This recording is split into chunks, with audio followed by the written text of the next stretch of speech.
শ্রীমদ্ ভগবদ্গীতার তৃতীয় অধ্যায়। এই অধ্যায়টি কর্মযোগ নামে পরিচিত।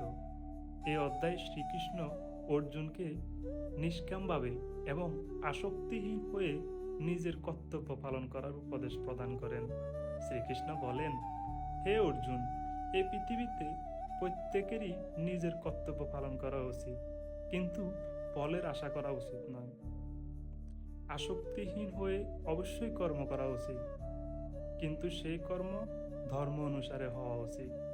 হে অর্জুন, তুমি যদি এখন যুদ্ধ না করো তাহলে সেটাও একটি কর্ম হবে, কিন্তু সেই কর্মের ফলে পৃথিবীতে পাপী লোকের সংখ্যা বাড়তে থাকবে, যার ফলে সর্বত্র শুধু পাপ আর পাপ ছড়িয়ে পড়বে। এই জন্য তুমি মোহ ত্যাগ করো এবং যুদ্ধ করো, এটাই হলো তোমার কর্তব্য। আর হ্যাঁ, এটাই হলো শ্রীমদ্ ভগবদ্গীতার তৃতীয় অধ্যায়, কর্মযোগের সারাংশ। হরে কৃষ্ণা। खुशी से झूमे गाए